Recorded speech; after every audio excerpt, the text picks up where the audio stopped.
Hello everybody, this is ZQuerida here from Tumblr. Um, I am making a pre-season 3 video for all you onesters out there. And before I get into the meat of it, I'm going to do a little shameless self-promo. Any of you that have seen my videos in the past know that last year I used to do episode reviews, reactions, synopses, whatever you want to call it, for the Vampire Diaries. Did that for about half a year up to episode 12, and then I just stopped caring because Vampire Diaries started sucking. But anyway, this year I am going to start doing episode reviews for Once Upon a Time. So in 2 weeks' time, when season 3 starts on September 29th, you can expect. What can you expect? You can expect right after the episode airs, 8 p.m. on Sunday evening, I will be doing an episode review, and it will be posted to YouTube, and therefore it will also be posted to Tumblr. I will do it. I will make it either directly after the episode, so the information is fresh in my mind, or first thing Monday morning, or Monday afternoon after I get my kids off to school. Because I know that there are some of you Oncer fans out there that are on West Coast time. Some of you live in Europe. Some of you live in Asia, whatever. So there's a lot of you that can't watch it till Monday because you don't have the links. So you don't want to be spoiled. I will also make sure to put spoiler warning just in case. So if you don't want to be spoiled, you don't have to watch it. Then it's going to be my weekly episode review, 11 straight weeks. Boom shakalaka. Before I go further onto the meat of this video, I want to codify this by saying I am doing this not to promote shipper hate or shipper wars. Yes, I am a card-carrying Captain Swan shipper. I will freely admit that. I am a card-carrying hooker. I will freely and gladly and proudly admit that. But this particular post, or this video, is not going to reflect my liking Captain Swan over other ships, or my liking Huck over other characters. It's not about that. It's about Once fandom as a whole. Now, this could have been typed up as a text post, but I felt that was kind of cold and indecent, and I wanted to do this a little more intimately. Because the meat of this message is actually really important, and I think that no matter how many times we text post it, people just don't seem to get it. And I thought maybe talking to you one-on-one and you actually seeing my face and hearing my voice would really get the point across. We all know that the Oncer fandom is huge. It is massive. And within that fandom, there's little subsections of shippers, people like Snowing, Rumble, Captain Swan, Swan Queen, Swan Thief, Frankenwolf, Flook, Philora, Moonfire, whatever you want to call it. There's hundreds and hundreds of different ships. And I know we all try to get along as best as we can, but a lot of times that doesn't happen because we all want things the way we want them. We want it. We see the things, we see the show, we all see the show in our own way.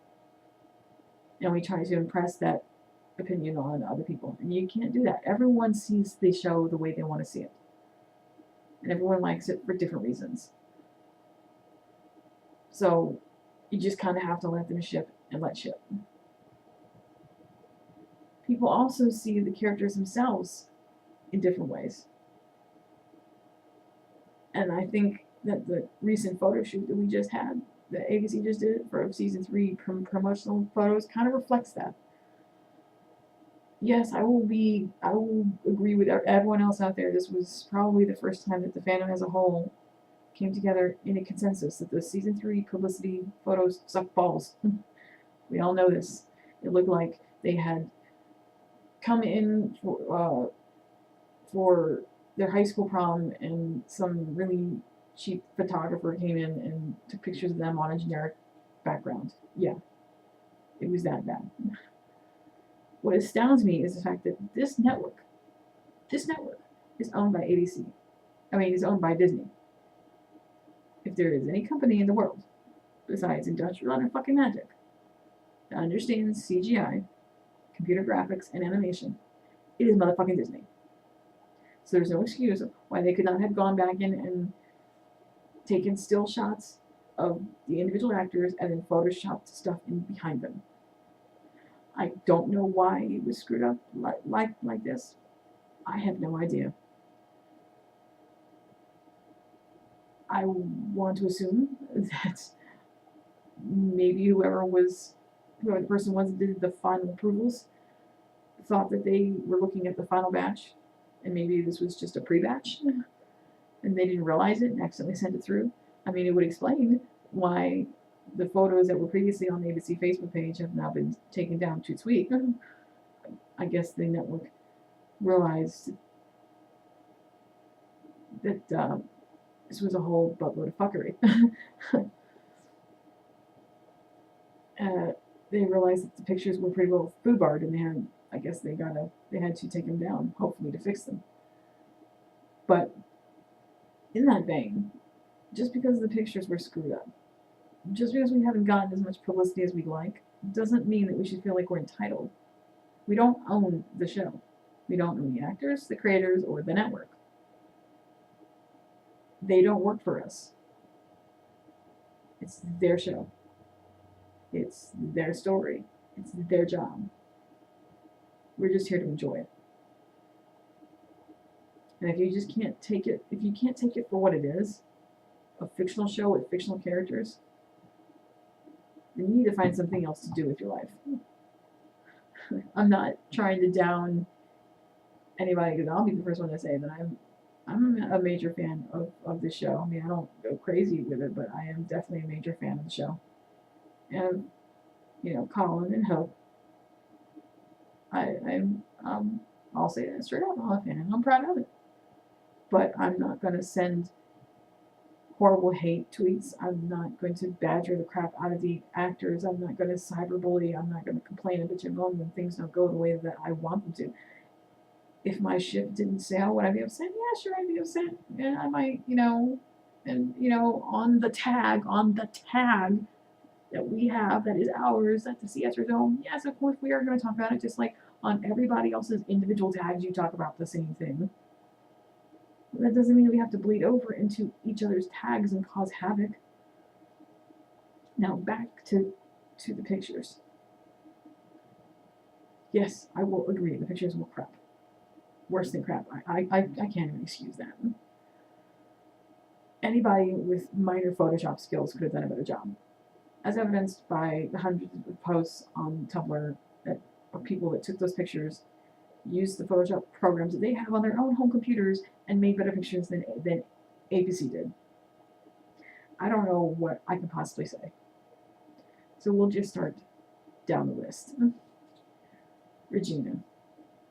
Lana is a beautiful woman. No doubt. The woman could look beautiful in a potato sack.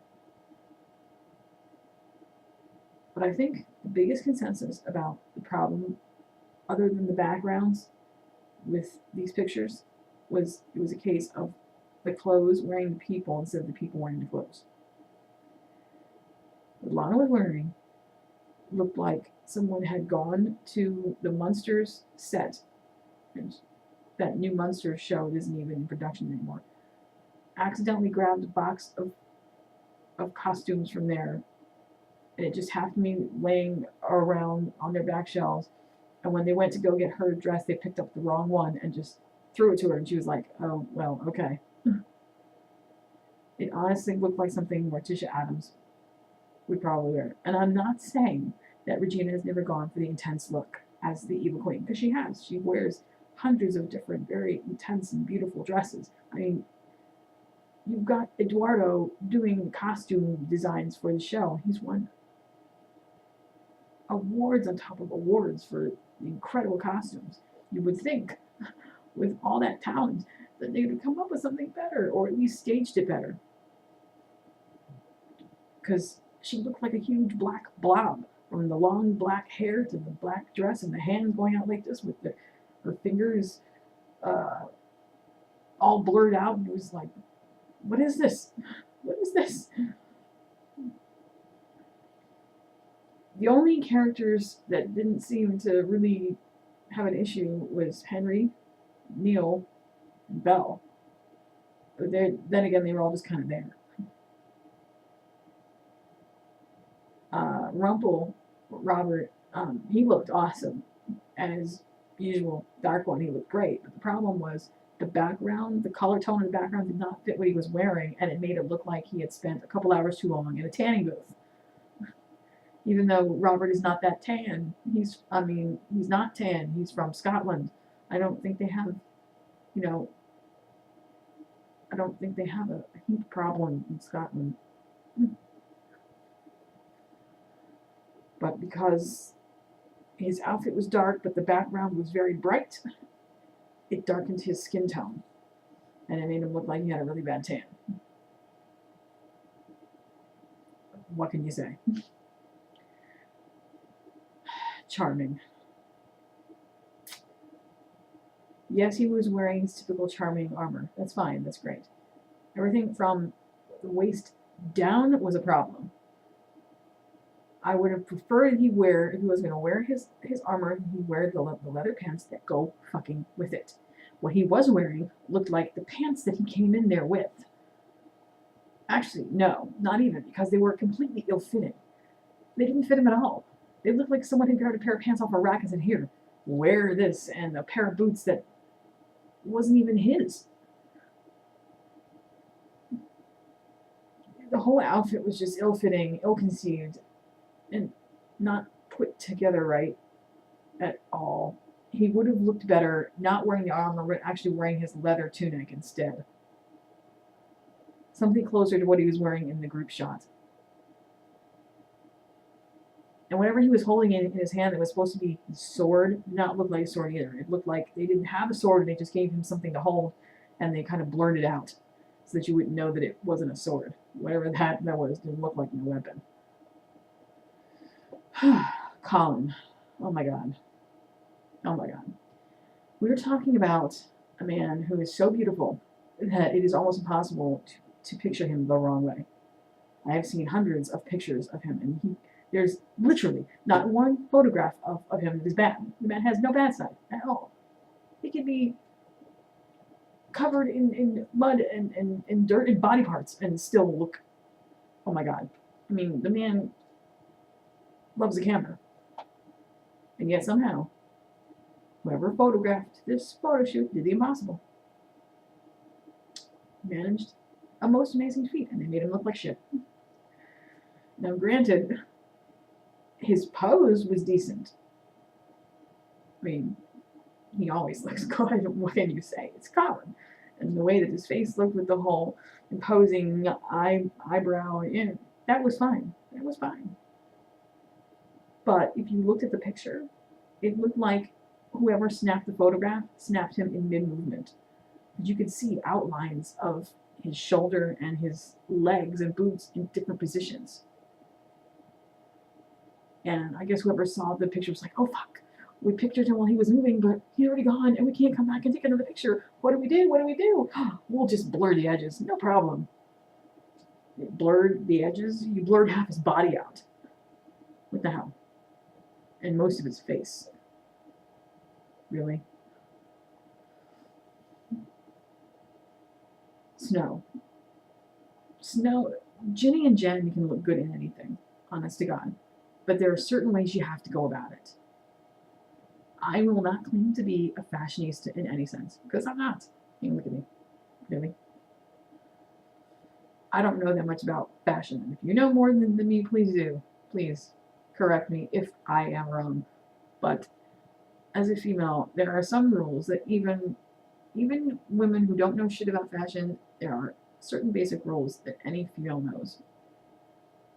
I think it's something that we're ingrained with. Certain skin tones can pull off certain colors. Certain skin tones cannot. Certain hair tones can pull off certain colors. Certain hair tones cannot. That's what happened in the case of Ginny and Jen. the dresses that they wore were very pretty, and they looked very, very nice in them. But this was a case of the dress wearing the person instead of the person wearing the dress.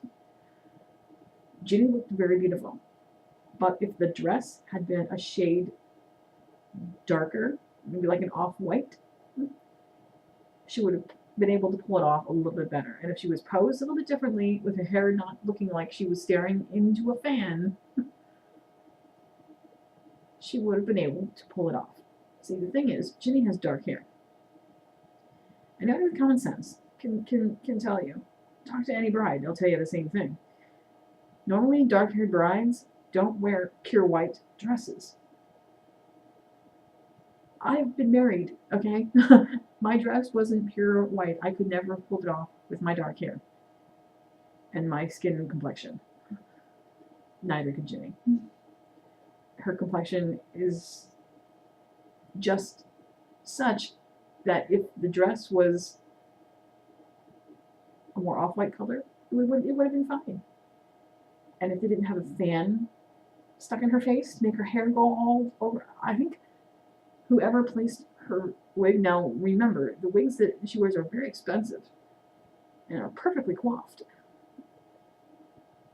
I think if they had left her hair alone instead of doing the whole look, it would have turned out a lot better, because it looked like someone had the fan on a little too high and the wig was coming off of her face, because the circlet that she had set on was kind of dipped a little bit low, but the wig was coming off of her face just a little bit.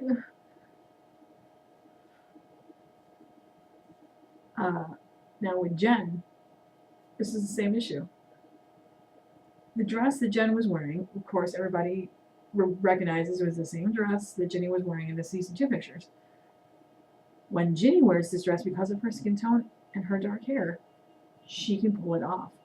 It actually brings out the deep lavender tones of the dress. The skin tone, the hair, and the background color brings out the deep lavender tones of that dress.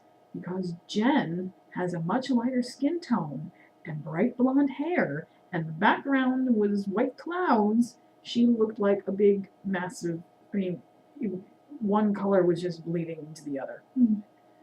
It totally, how do I say this? It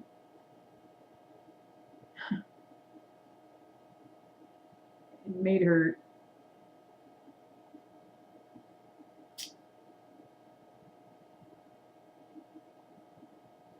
it was too bright. You couldn't see the deep lavender tones of the dress. It made it bright, and it was just too much. If she'd been wearing a slightly darker toned dress, like maybe a blue, it would have worked. That would have worked because of her hair color and her skin tone. I found another picture online that I have on my phone that I'm sure you all have seen posted to Tumblr before. This was actually fan-made.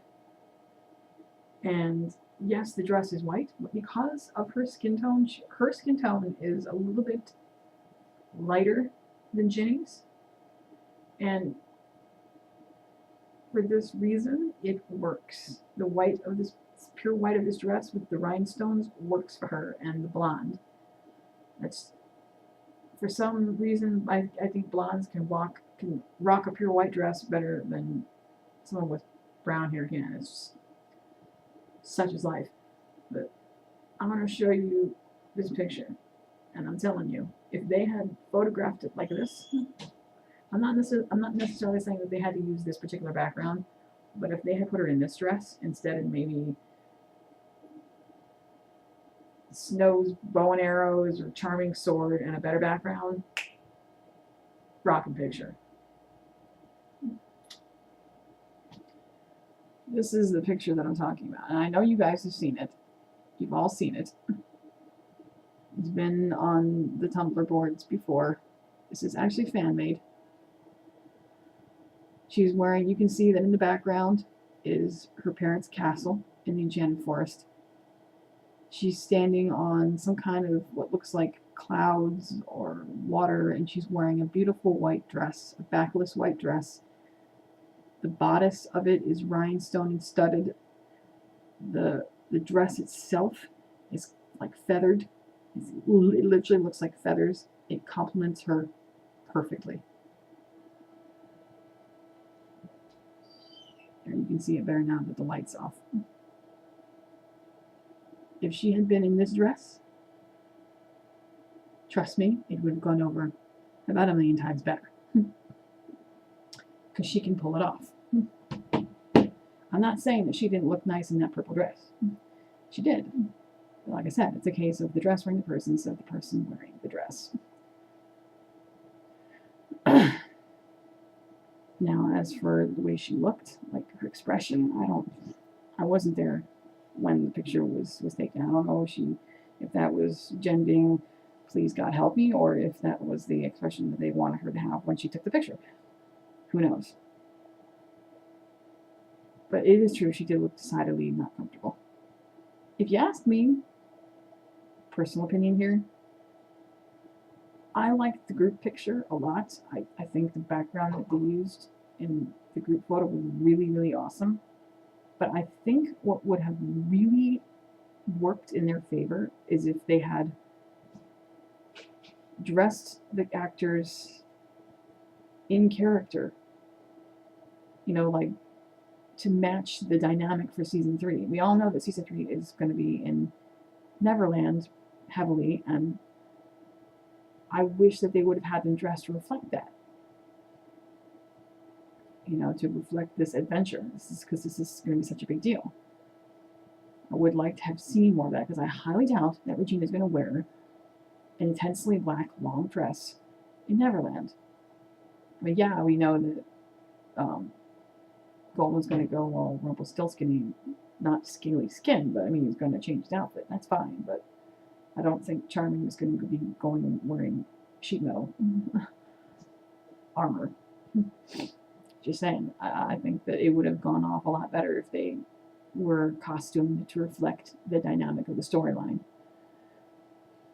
But, I don't work for ABC, and I'm not Eddie, and I'm not Adam, so I can't really say what's going through their minds, neither here nor there. I can only hope that they'll try to improve upon it at some point. I mean, obviously, they must have realized that the pictures were bad, otherwise they wouldn't have taken them down as quickly as they did.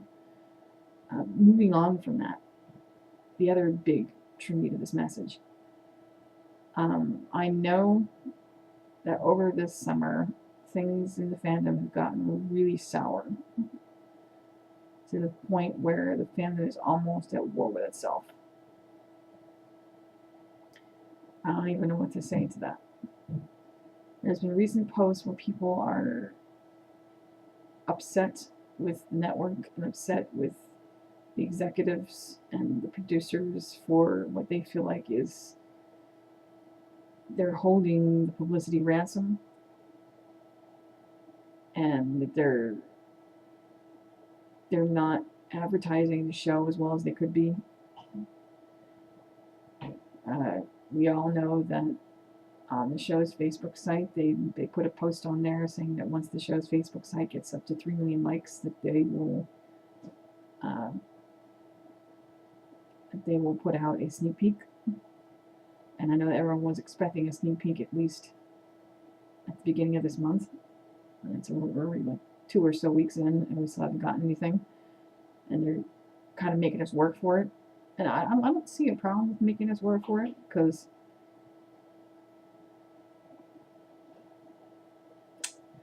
okay, I know you guys might not agree with this, but like I said, this is a personal opinion. I think after the events of Comic-Con, and I'm not going to go into what happened, because everybody knows what happened at Comic-Con.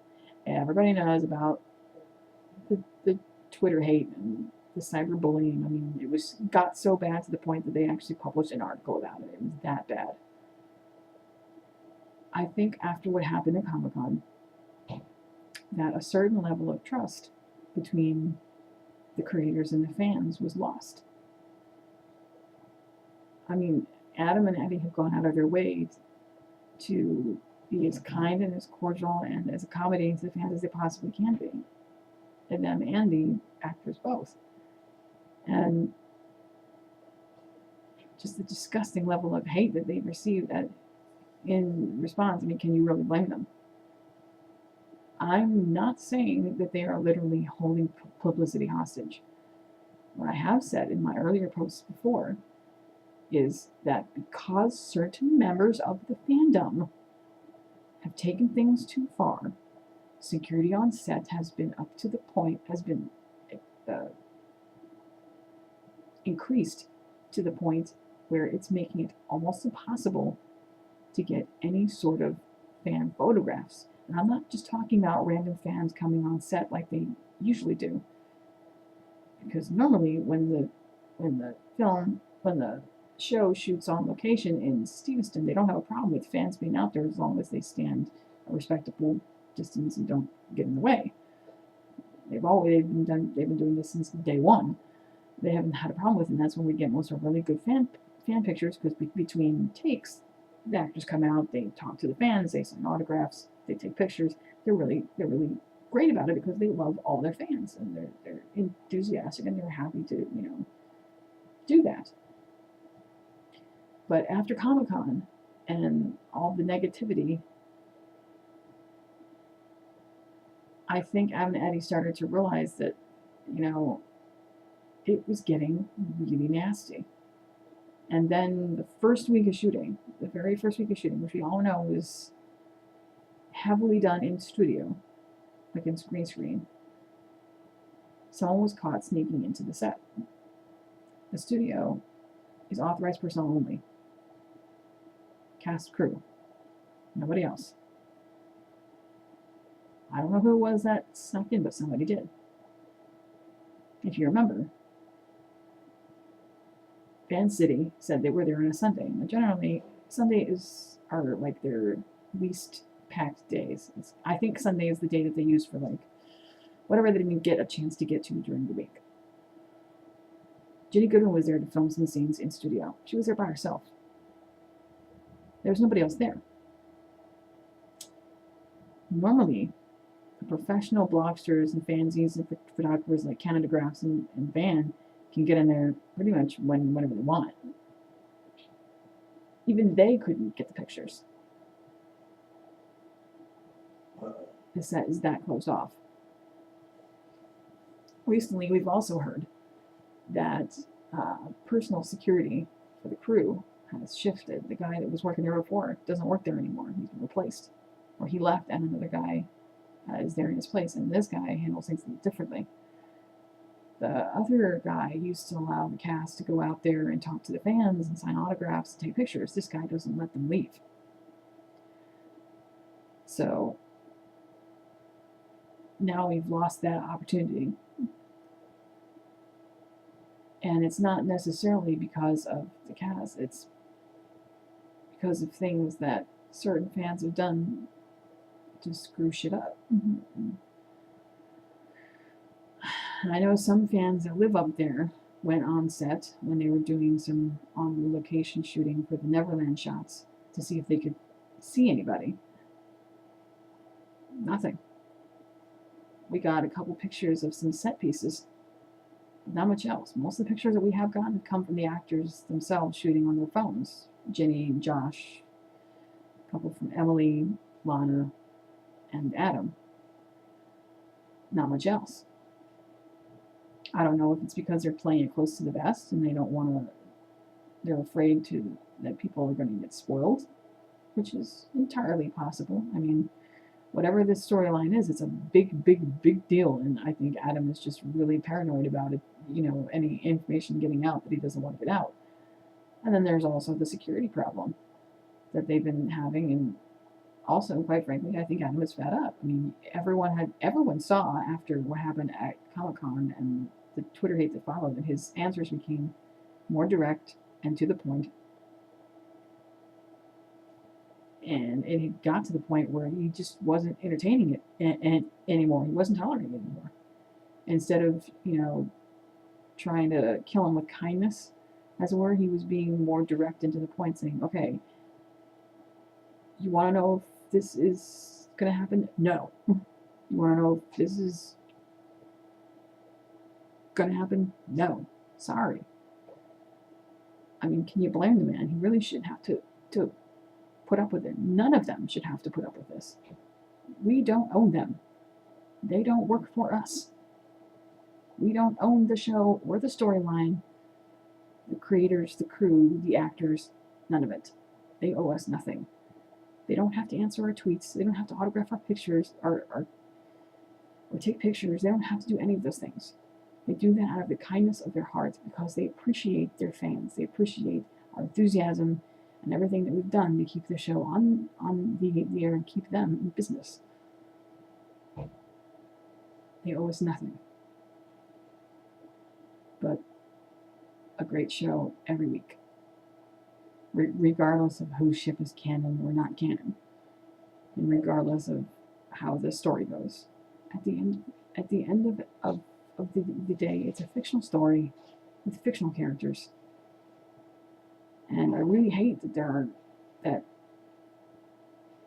small percentage of people in the fandom can't seem to grasp this concept, because it ruins it for everyone else that does. The characters aren't real, but the people that are involved in making the show are. And you guys really, really need to understand this. I don't know how else to put it. These are human lives and emotions that you're dealing with. They do not deserve to be berated just because you didn't get your way. I mean, what are you, 12? I would think not. Most of the people that watches the show are adults, right? Grown-ass people? I would think so. No, I don't believe that Eddie and Adam are holding the publicity hostage. I think it has gotten out of their control at this point. Publicity is not necessarily handled by Eddie and Adam. Publicity is handled by the network. But the network can only work with what Adam and Eddie choose to give them. And if Adam and Eddie only give them certain pictures to work with, then that's what they get. And perhaps it's because they're trying to keep spoilers from getting out. If that's true, fine. I mean, I can't blame them for that. Especially when you got people sneaking around on set causing havoc. I can't blame them for it. And then, think about it. Every time they do put something out, they get hate. Oh, why is it this picture? Or why is it this couple? Or why is it this? Or why is it that? After a while, anybody would become tired of that shit.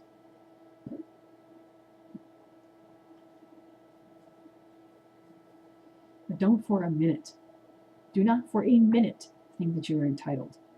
None of us are. Not me. Not anybody.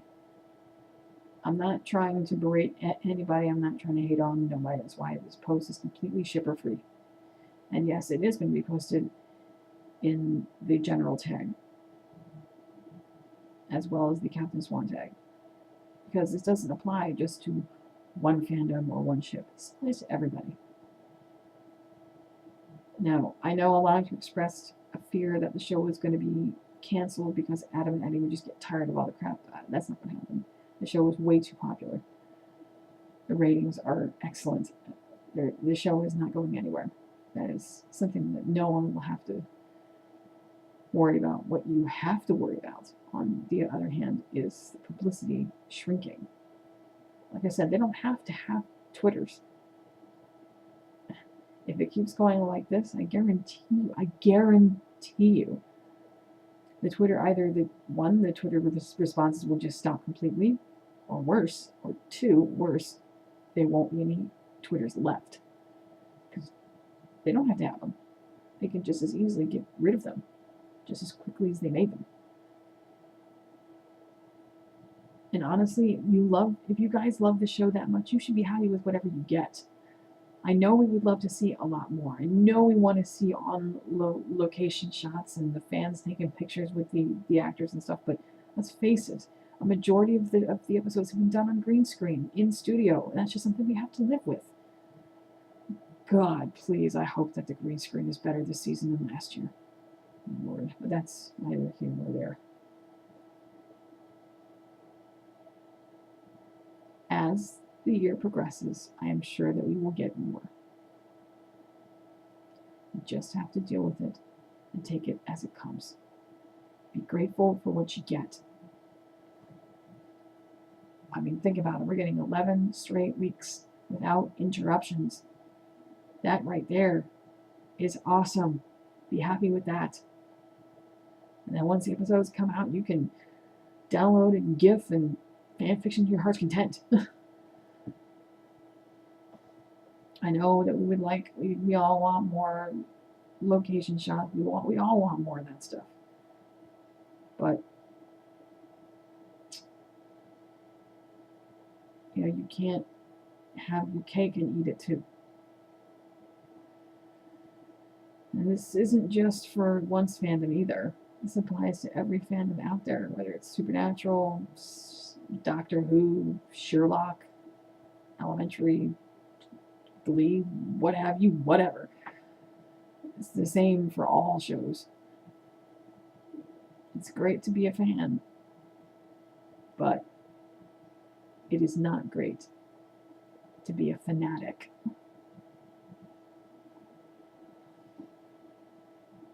Well, that's all for me, and this will probably be the last that you see me for another 2 weeks until season 3 starts up on the 29th, in which case you'll get my first episode reaction synopsis video for season 3, episode 1, The Heart of the Truest Believer.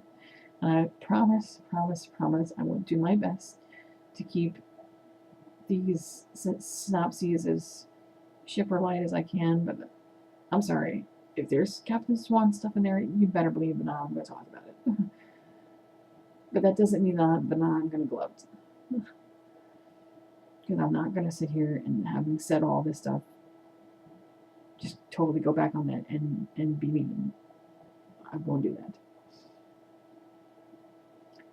that. Another shameless bit of self-promotion. If you haven't already seen it, I'm working on a new CS video. It's called Killian and Emma Conversations.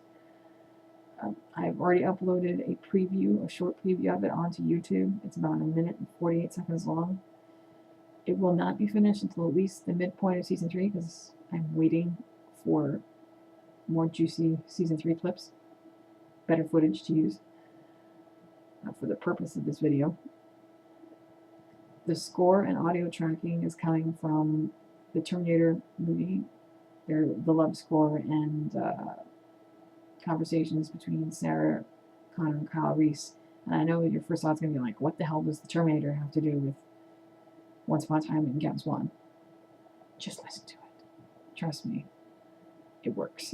I would not have chosen it if I didn't think that it worked. It works. So if you'd like to see that, please do.